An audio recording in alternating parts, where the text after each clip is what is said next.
How we doing, folks? I'm the Shades, and welcome to another edition of Shades' Soapbox. Today, we're going to be talking Western animation. Since I always talk a lot about anime and Japanese stuff, let's stick to something here stateside, shall we? Lately, there's been this big backlash against a particular animation trend that I think kind of needs to be addressed a little bit. The style of animation is often referred to as CalArts, mainly because many of its prominent animators are alumni at the California Institute of the Arts. However, it doesn't apply to everyone under this style, because a lot of these who use this style of animation don't actually come from that school. So it's kind of a misnomer there, but you get the general idea. Basically, it's the aesthetic of having a very old-school cartoonish style, very thin-line animation, as it's often referred to. Shows like Adventure Time, Teen Titans Go, Steven Universe, stuff like that. It's become a very popular style of animation lately, and unfortunately, because of some of its uses,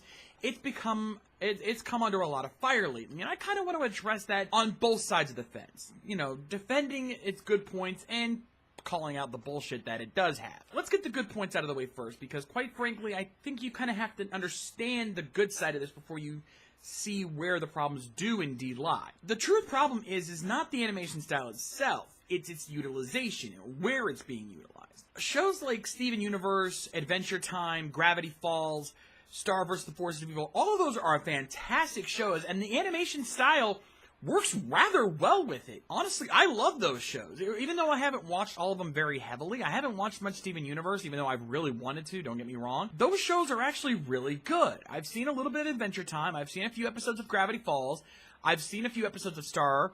You know, all of those are really good shows. They have a very solid storyline, the characters are well fleshed out, and it's a lot of fun to watch. You know, they're legitimately good shows, and I think the animation style actually plays in its favor, giving you this kind of fantastical feeling with a lot of those shows, and it really helps.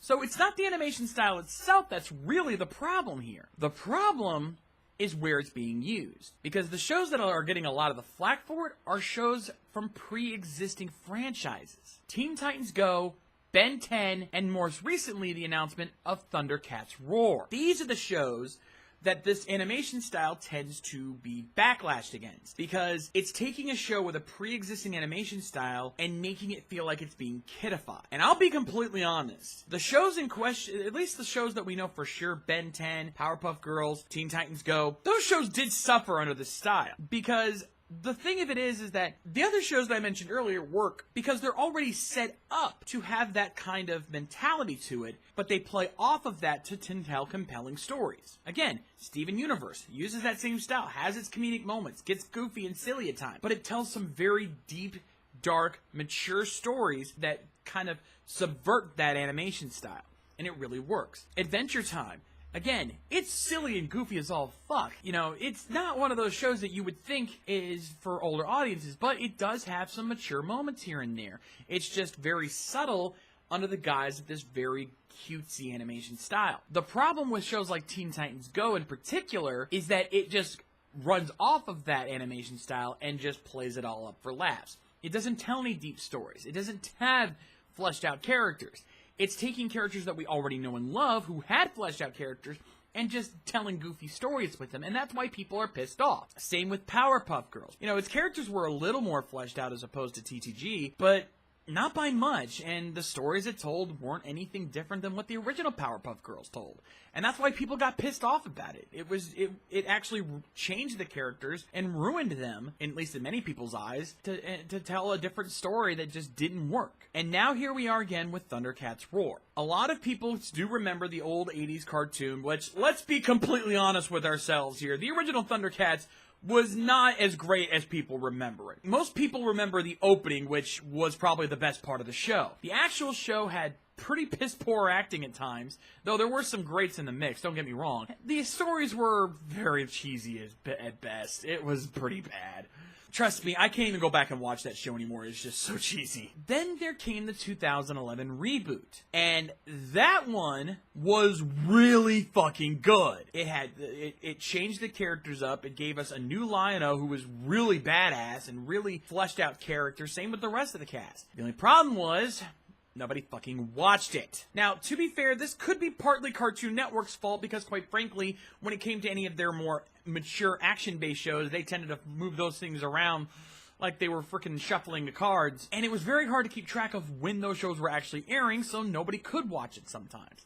Or they put them in time slots that was pretty much a dead zone. I mean, that's kind of what happened to Young Justice. The only difference is that Young Justice got enough of a following and a fan base that it was able to come back now on Netflix. Thundercats does not have that luxury, especially now. I mean, what's the point of bringing back the 2011 version when now we have this new version coming out, which is what they want to focus on? And that's the problem, isn't it? You know, those who do remember the 2011 version, who saw it on maybe Toonami or something like that, they see this new series and they're like, you're gonna follow up that amazing, intense, dramatic reboot with this? Seriously? I mean, I'll admit, I was just as pissed off when I first saw it, because it's not so much because of the animation style itself. That alone would be odd, but I could get past that. What I think a lot of us feel seeing this reboot come into play is we're thinking of that this is Cartoon Network using this style for a pre-existing franchise, and the first thing that pops into our head is Teen Titans Go. And that's where the backlash is coming from. And I'm gonna be honest,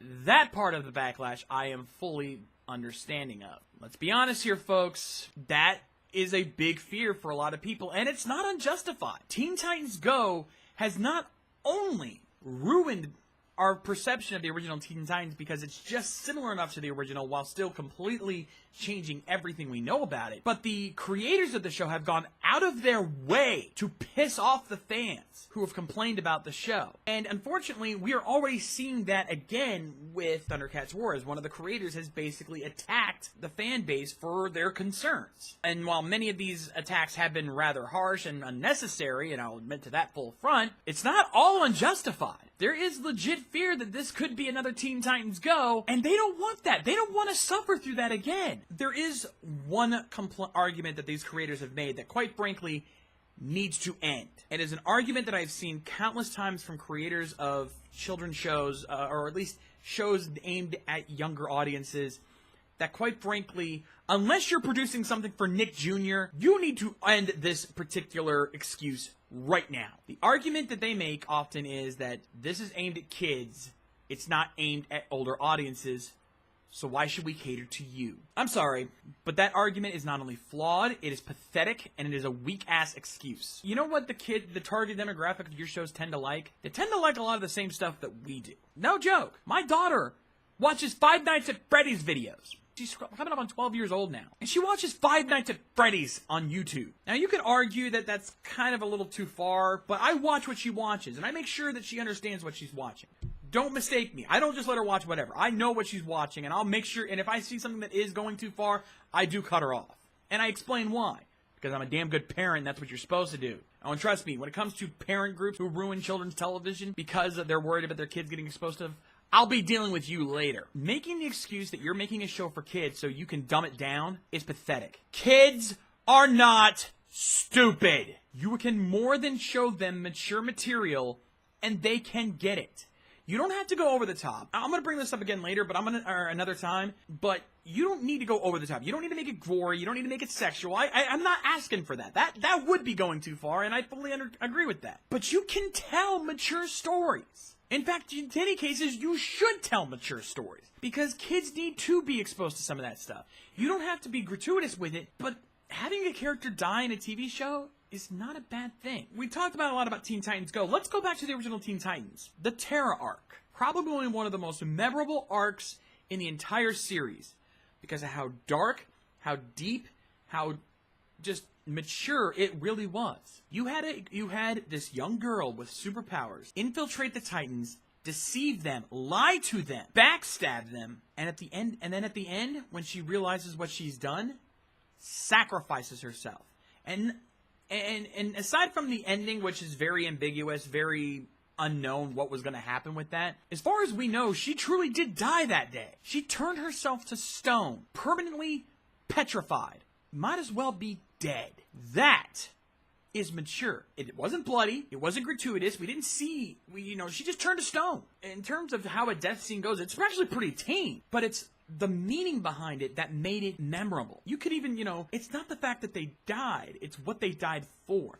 That is good storytelling, and that is what you should be doing. It's why I'm an anime fan, because anime is more often than not willing to tell those mature stories. They're not going to dumb down their shows for the sake of making them kid-friendly, because they know kids aren't that stupid. Sure, there are kid-friendly shows in anime. I'd be lying if there wasn't. Not every show has to be kid-friendly, and even those that are meant for kids are very mature. Pokemon, even, in Japan is a lot more mature than you give it credit for. There are a reason why there have been several episodes that never made it stateside.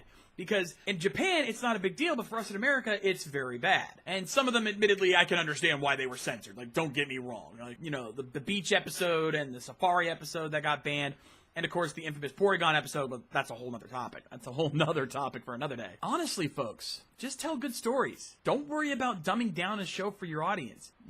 Learn your limits, know when you're going too far, and just tell a good fucking story. When you do that, kids will enjoy it. And if parent groups complain, well, I'm saving that for Monday. Monday, I've got something to say to them, but that's then. In the meantime, I want to thank you guys for tuning in as always. Hopefully you guys enjoyed this episode. If you have any topics that you'd like for me to talk about, suggest them down in the comments below. I'll take a look at them. Also, shout out to my Patreon Solar Star for your continued support. If you guys want to support me on Patreon, links will be available in the description below and at the end card of this video. Also, thank you to Ragtai for your continued donations. Always much appreciated, my friend. In the meantime, I want to thank you guys for joining me here on the Soapbox, on the Shades, and we'll see you guys next time. Rock on!